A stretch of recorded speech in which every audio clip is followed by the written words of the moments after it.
नमस्कार बंधुरा केमन आছেন সবাই আমার রান্নাঘরে আপনাদের স্বাগত। আমি আজকে মটনের ঝোল করে দেখাবো।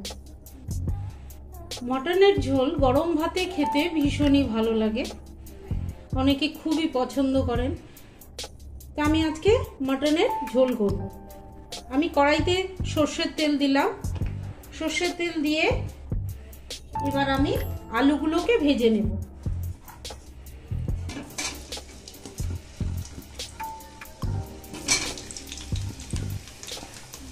মটন রান্না করার সময় আলুগুলো একটু বড় বড়ই কাটতে হয়, কারণ প্রেসার কুকারে দিলে না হলে আলুগুলো গলে গেলে ভালো লাগে না।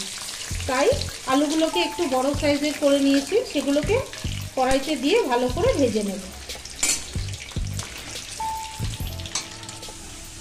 দেখুন আলুগুলো ভাজা হয়ে গেছে, এগুলো আমি তুলে রাখবো।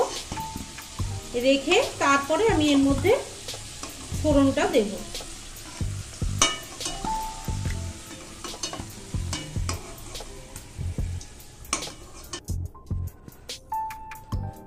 দেখুন তেলটা গরম হতে আমি এর মধ্যে দিয়ে দিচ্ছি ফোড়ন, দুটো তেজপাতা আর শুকনো লঙ্কা ফোড়নে দিয়ে দিলাম। এবার এর মধ্যে আমি দিয়ে দেব কুচনো পেঁয়াজ। পেঁয়াজগুলো কুচিয়ে রেখেছিলাম, এটা আমি দিয়ে দিলাম। এবার এটাকে আমি খানিকটা ভেজে নেব।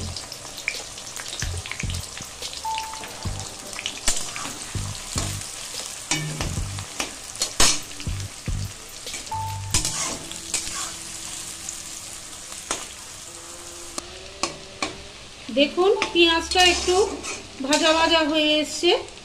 এবার আমি এর মধ্যে দিয়ে দিচ্ছি কুচিয়ে রাখা টমেটো। টমেটোটাকে আমি কুচিয়ে রেখেছিলাম, সেটা দিয়ে দিলাম। দিয়ে আমি এটা আবার একটু নেড়ে চেড়ে ভেজে নেব। এবার আমি দিয়ে দিচ্ছি পরিমাণ মতো নুন। নুন দিলে টমেটোটা সুন্দর গলে যাবে, তাই পরিমাণ মতো একটু নুন দিয়ে দিলাম।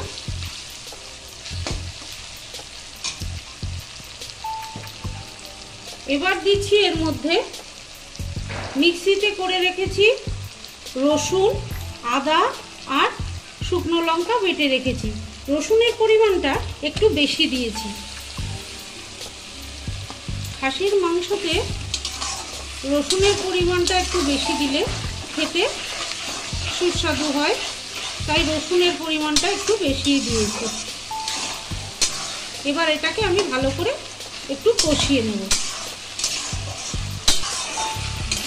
দেখুন এটাকে ভালো করে কষিয়ে নিয়েছি। এটাতে কষানোর ফলে রসুন আর আদার কাঁচা গন্ধটা থাকে না, তাই ভালো করে একটু কষিয়ে নিলাম। এবার আমি এর মধ্যে দিয়ে দিচ্ছি পরিমাণ মতো হলুদ।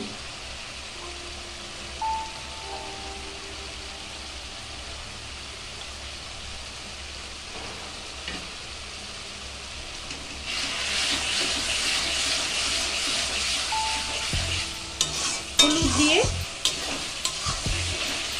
এবার আমি খাসির মাংসটা দিয়ে দিলাম, দিয়ে ভালো করে কষিয়ে নেব। মাংসটাকে খুব ভালো করে কষাতে হবে।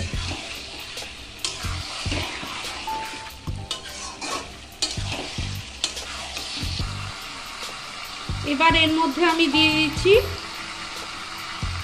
সামান্য লঙ্কার গুঁড়ো। লঙ্কার গুঁড়োর পরিমাণটা খুব বেশি দিইনি, কারণ যেহেতু আমি মিক্সিতে শুকনো লঙ্কা আর কাঁচা লঙ্কা বেটে দিয়েছি, তাই জন্য লঙ্কার গুঁড়োটা একটু কমই দিলাম। দিয়ে এটাকে খুব ভালো করে কষিয়ে নিতে হবে। দেখুন মাংসটা অনেকটাই কষে এসছে, তবে আরেকটু কষাতে হবে। এইভাবে খুব ভালো করে মাংসটাকে কষিয়ে নিতে হবে। খাসির মাংস যত কষাবে ততই ভালো লাগবে খেতে, মশলাটার ভেতরে যায়। খুব সুন্দর করে কষিয়ে নিতে হবে এটাকে। দেখুন মাংসটা খুব ভালো করে কষানো হয়ে গেছে। এবার এটা আমি প্রেসার কুকারে দেব। অনেকে আছেন মাংস আগে সেদ্ধ করে নেন তারপরে কষান, আমি আবার আগে কষিয়ে নিয়েছি তারপর প্রেসার কুকারে দেব।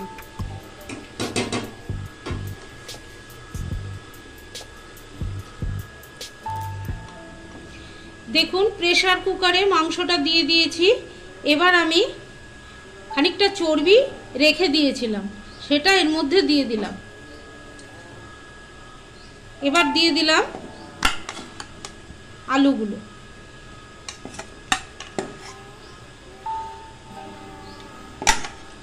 দিয়ে আমি 5টা থেকে 6টা সিটি দেব।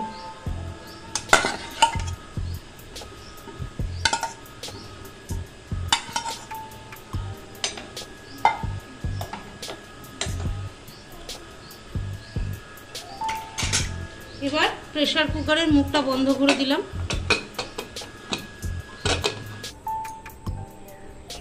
দেখুন রান্নাটা হয়ে গেছে। এর মধ্যে আমি একটু গরম মশলা দিয়ে দিলাম।